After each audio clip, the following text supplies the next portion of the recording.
Es difícil hablar de generaciones de relevo en el campo de las tradiciones populares, porque no olvidemos que debe haber una flexibilidad que permita que esos elementos, conocidos como el patrimonio cultural inmaterial, tenga una adecuación a las épocas, y esa adecuación indudablemente quien la genera es la comunidad.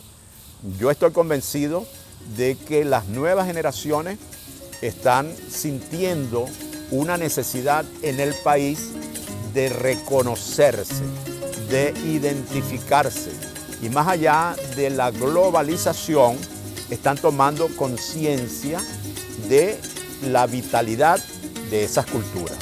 Hemos observado con asombro la utilización de los medios de comunicación más avanzados para recoger testimonios, para dar muestras de esos vínculos, y en una región y en otra región están surgiendo nuevas generaciones que toman muy en cuenta la vitalidad de esas formas de expresión cultural.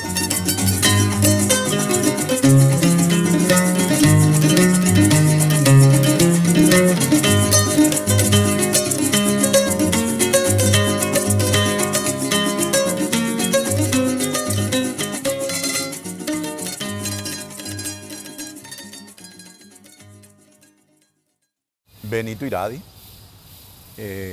nací en el Tigre, y nacer en el Tigre significa encontrarse con una diversidad de expresiones culturales, porque el Tigre, en el estado Anzoátegui y en la Mesa de Guanipa, es un pueblo petrolero. No olvidemos la historia de los pueblos petroleros. Llegaban de distintos lugares, no solamente de Venezuela, sino de distintos lugares de América, con el propósito de unas faenas que rompían con la particularidad de la región, obtener petróleo.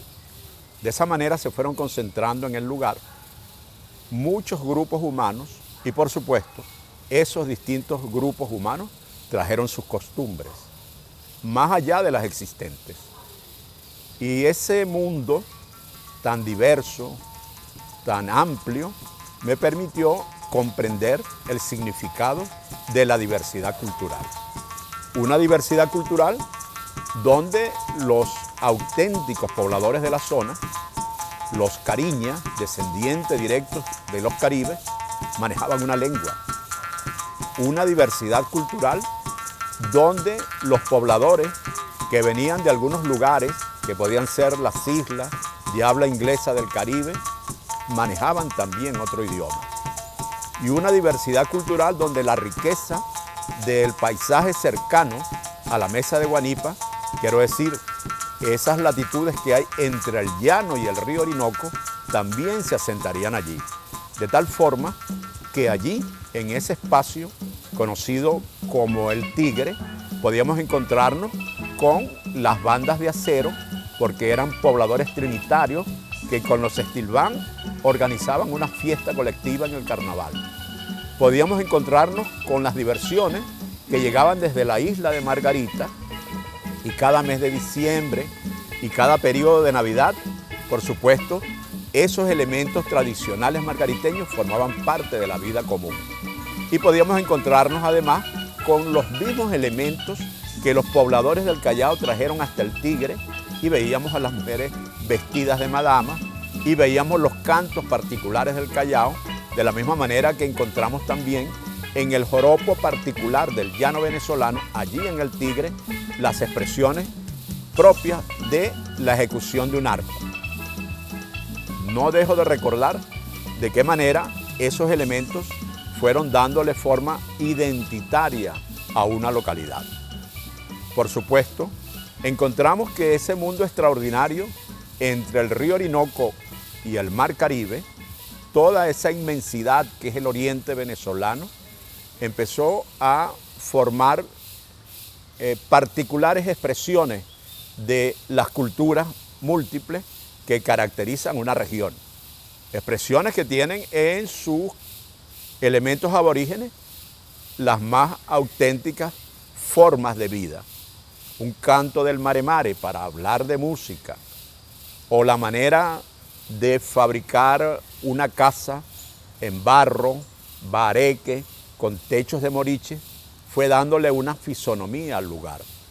Esa mano de obra común que venía de la herencia tradicional de los pueblos fue dándole perfil a una ciudad, al comienzo de una ciudad. Y por supuesto, ese choque de culturas entre el pueblo petrolero que se fue acostumbrando a formas de vida propias de los campamentos petroleros con la oposición de las tradiciones que no dejaron de cultivarse nunca, fue por supuesto dándole particular fisonomía a una región allí en la mesa de Guanipa. Es el comienzo de lo que significa para mí la comprensión de la cultura desde el espacio de un pueblo petrolero. No olvidemos que la particularidad de las expresiones culturales actuales en pleno siglo XXI tienen un inicio 200 años antes. 200 años antes porque todo el proceso de independencia todavía no definía del todo ese fenómeno que hoy día en las distintas localidades de Venezuela caracterizan a cada población. Fue con la libertad de los esclavizados, ya mucho más de la mitad del siglo XIX y mucho más allá de la independencia, que se fueron conformando esas auténticas demostraciones de identidades locales. En el oriente venezolano, que fue la puerta de entrada de todos los europeos a esta región de Venezuela, está muy arraigada una suma de elementos de indudable procedencia hispano-andaluza. Los cantos tradicionales de la tierra firme del estado Sucre y de las islas, la isla de Margarita o la isla de Cubagua, los bailes, las formas de alimentación, en fin, toda esa geografía tuvo esa especial condición. Sumado a eso, nunca se han quedado en el olvido las costumbres de los pueblos indígenas. Todavía podemos seguir escuchando los toques de las flautas de pan o carrizos.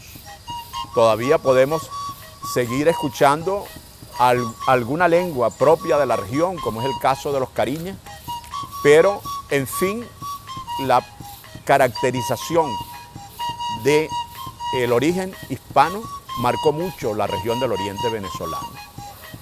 Es así que el río Orinoco sirvió de elemento conector entre ese oriente venezolano y el llano. Cuando estamos en Ciudad Bolívar nos encontramos con las particularidades de un joropo conocido como el joropo guayanés, que se pudo convertir en un embrión de la vida cultural de Guayana y que tiene elementos, tiene préstamos culturales de un tipo de joropo y de otro tipo de joropo, pero particularmente es un joropo guayanés. Y de la misma manera que hablamos del joropo guayanés, podemos referirnos a otros muchos ejemplos. Así que la cultura, entendida como la multiplicidad de expresiones de los pueblos, tiene una riqueza extraordinaria en el oriente venezolano. La experiencia de vida que he tenido a lo largo del tiempo me ha permitido encontrarme, además, con asuntos específicos de lo que fue la siembra de los descendientes de los pueblos africanos en la región oriental, que está muy arraigada entre el Golfo de Cariaco y, por supuesto, la región de Paria. Toque de tambores, cantos distintos de trabajo, particularidades en las leyendas, en los mitos, en las creencias, en las formas de vestir, en el peinado de las mujeres, en fin, una suma de características que nos hablan de la forma cómo los descendientes de africanos marcaron también en el Oriente un tiempo específico de vida.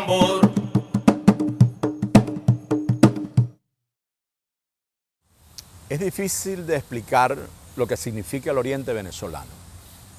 Y es difícil de explicarlo porque allí confluyen muchos elementos.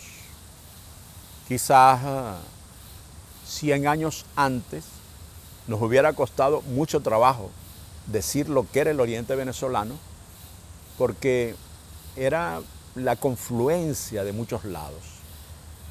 Oriente está marcado por un gran río cercano y por ese mar majestuoso.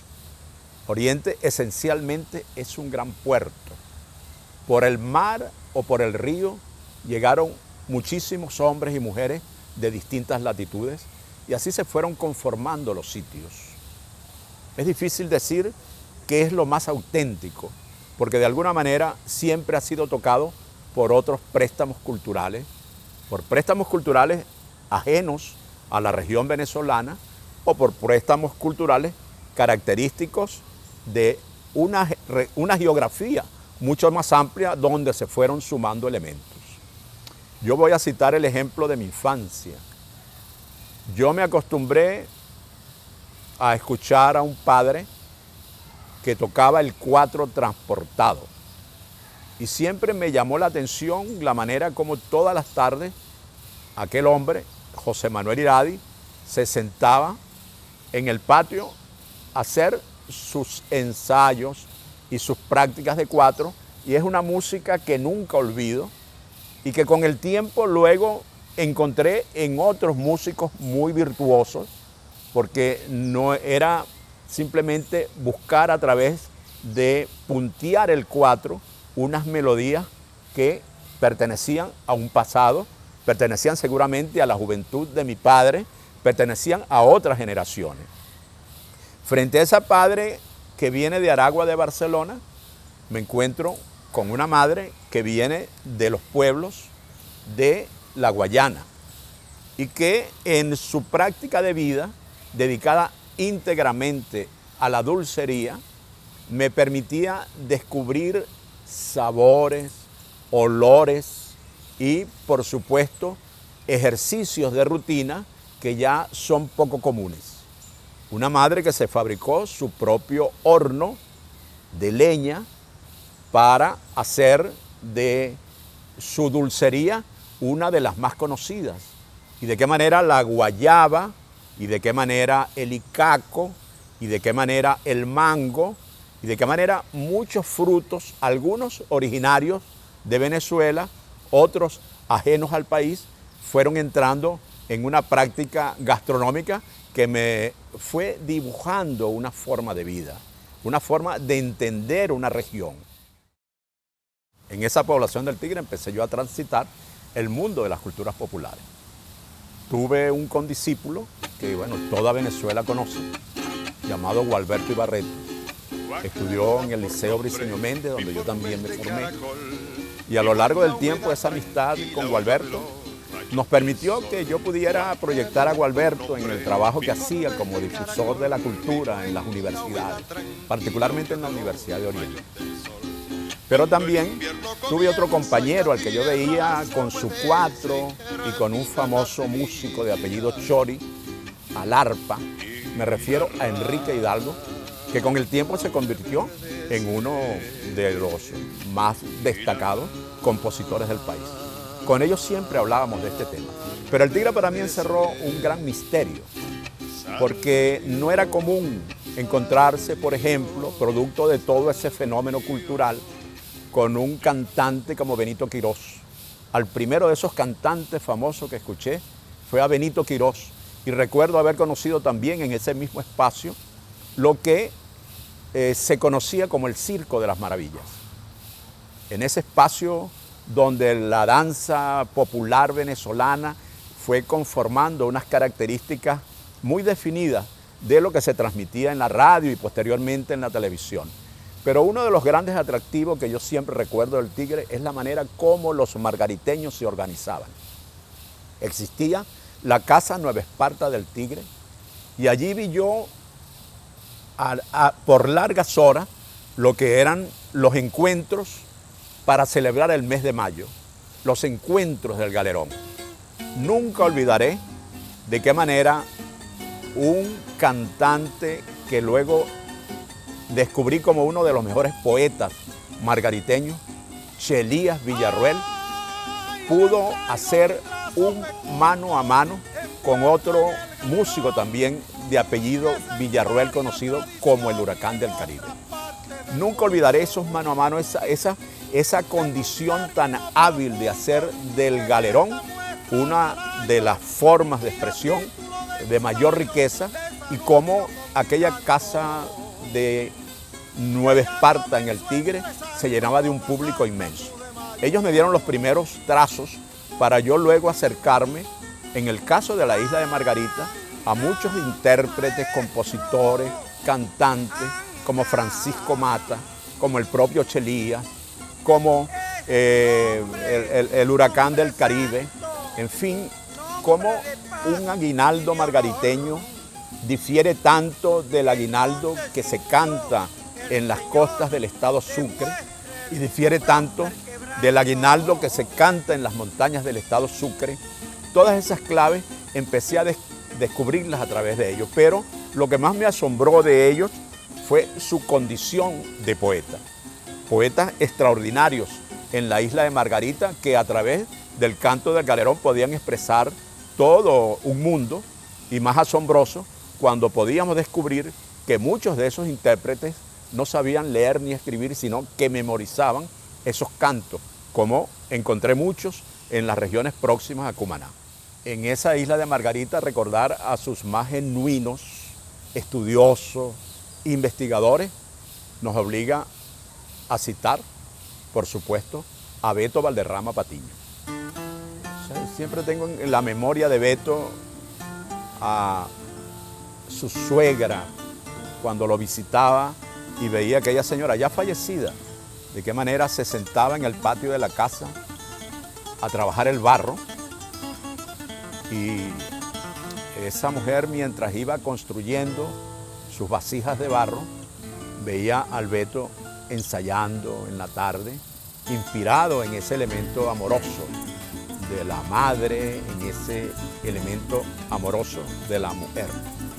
Beto tiene una representación de la mujer como elemento inspirador en su música, pero fue el gran investigador que empezó a descubrir variantes de la música margariteña que se había quedado atrás desde hace mucho tiempo, y recupera esa memoria que tiene una carga andaluza extraordinaria a través de muchas piezas, de muchos géneros que no es necesario citar en este momento. O cómo hablar de Margarita sin nombrar a Jesús Ávila. Hay una canción de Jesús Ávila que me parece una de las más hermosas, una canción que se llama El Mar. Jesús Ávila tiene una historia de novela. Si contáramos de qué manera esa canción, el Guanaguanare, no es más que un canto de amor, un poema de amor a su Isabelita del alma. De qué manera, sintiéndose solo en La Guaira, cuando él se fue a trabajar limpiando los aviones de las aerolíneas de ese tiempo, y a trabajar en las carreteras que se iban construyendo hacia el aeropuerto, él no olvidaba nunca a su amor que dejó allá esperando, que era Isabelita, y le compone esa canción, el Guanaguanare, que es tan famosa. Pero son cientos de canciones que tiene Jesús dentro de un repertorio extraordinario. Además de ser un gran compositor, también es un gran intérprete. El hombre que canta, que ejecuta su guitarra, el hombre romántico, es parte de esa historia margariteña. Es una dificultad poder nombrar a toda una cantidad de personajes, pero inevitablemente debo mencionar algunos, porque más allá del estado Nueva Esparta, pude encontrar fundamentalmente en Sucre personas que me marcaron por siempre. No vamos a hablar de María Rodríguez, que es muy conocida por todos y sabemos la relación que existió con ella, pero por ejemplo un hombre como Luis Mariano Rivera, al que pude llegar íntimamente. Pude organizarle a Luis Mariano Rivera su primer viaje fuera de Venezuela, a Cuba, donde va con María Rodríguez justamente, donde va con el famoso Atanasio Rodríguez, donde interpretan todos sus cantos, pero donde va a llevar la riqueza de las expresiones tradicionales del Oriente. Un Luis Mariano que tiene una historia que quizás muchos no conozcan. Luis Mariano, que nació en Canchunchú, Luis Mariano Rivera Font, ese apellido Font, de un padre que le inculcó las posibilidades de crecer en una región, pero también un Luis Mariano que se sintió de alguna manera tocado cuando descubre en un momento de su vida que algún niño podía corregirle alguna escritura mal elaborada. Y ese Luis Mariano que me contó de qué manera se viene a vivir a Caracas, se convierte en un extraordinario mecanógrafo, trabaja al servicio del Congreso de la República junto a un grupo de diputados, es uno de los mejores redactores de documentos y empieza una vida que en un momento entendió que no podía ser su vida, y después de usar su flux caraqueño y de vestirse como caraqueño, decide retornar de nuevo a su viejo Canchunchú florido. Y es un hombre que tiene una gran virtud, porque esas tierras que heredó de la familia Font, donde está hoy día, donde existe todavía el viejo rancho de Canchunchú, el viejo rancho de Luis Mariano se encargó de repartírsela a todos los campesinos que le acompañaban en ese grupo que él fundó llamado Canchunchú Florido. Recuerdo en tantas visitas que hacía al lado de Luis Mariano en Canchunchú para oír sus consejos, para escuchar su música.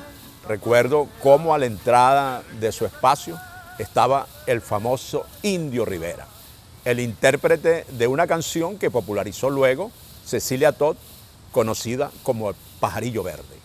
El Indio Rivera también, un hombre de más edad, recuerdo su piel muy oscura, seguramente hermano de la madre, una madre morena, la de Luis Mariano, era un extraordinario compositor campesino.